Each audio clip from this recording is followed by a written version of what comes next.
Meanwhile, South Africa's quality councils have issued a nationwide warning to learners and parents to verify institutions and qualifications before registering for post-school education and training in 2026, as fraudulent and unaccredited providers continue to target the public. The call was made on Friday during a joint media briefing of the Quality Council for Trades and Occupations, the Council on Higher Education, Umalusi, and the South African Qualifications Authority.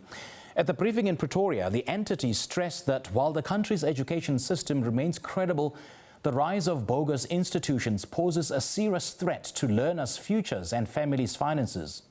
Dr. Makhapa Makhafola is the acting CEO of the South African Qualifications Authority, and he joins us now virtually for more on this. Dr. Makhafola, very good evening to you. Thanks for joining us. Welcome.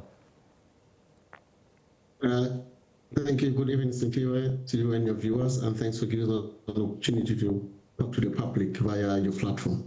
Indeed, it's an absolute pleasure having you join us this evening. A very worrying trend, I must say, and just how widespread is the problem of fraudulent and unaccredited institutions in South Africa right now? Is this simply a growing trend, or has it reached crisis proportions? If you see us, I mean, even having this media briefing is really, we are really concerned, as we know that we have a lot of matrics who are writing examination, and we talk about supply and demand. So there are not enough spaces at our education institutions to absorb those who are going to complete matric.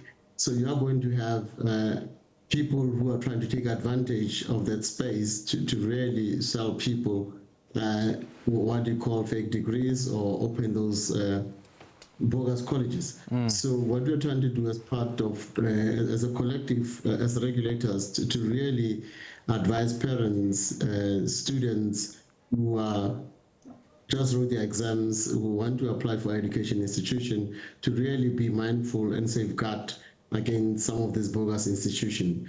It's something that happened mainly in your big cities like your Pretoria Central, Johannesburg Central, Western Cape, Durban. So, and most people are vulnerable are those who are coming from rural areas or in places where information is not shared. So we normally do this during January, February. We work with the Department of Education and Training and our QCs to try and address this to the people. But we felt it was proper for now to really engage and really, set a tone that, we are watching and we cannot tolerate this kind of anarchy in our country. Indeed. As we are the custodian of education to really regularize this space. Are certain provinces or communities more vulnerable to these bogus institutions than others? Look, what you find people want to come to big cities to come and study, is mainly people from rural background, rural communities, and those are the ones who tend to be prone to this.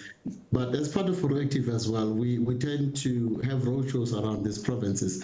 But you find it, people want to move to big cities. That's where we see a trend of people who are not within the big cities who really struggle to understand and how this process works. And our role as the regulators is to inform people. We have information on our website in terms of, how do you identify an accredited higher education institution?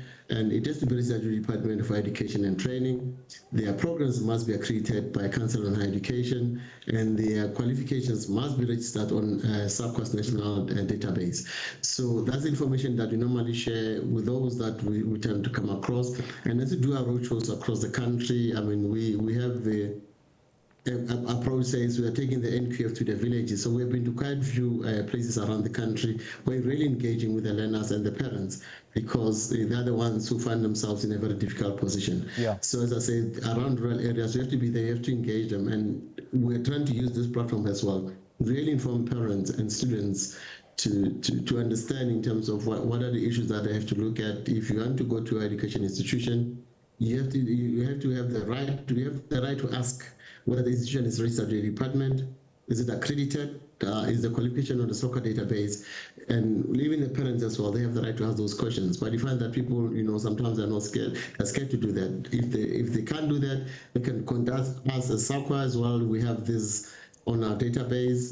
They can contact us and can be engaged with them. But the issue of engaging through the media is to really, get to everybody else, those who didn't have an opportunity to engage with them, or those who didn't have access to our website to really, you know, take the word out there that South Africa won't tolerate this bogus institution. Dr. Makhafola, how exactly do these unaccredited institutions manage to appear legitimate to parents and learners? I mean, what tactics are they using now that makes them more convincing than in the past? Are they operating mainly online, physically, or both?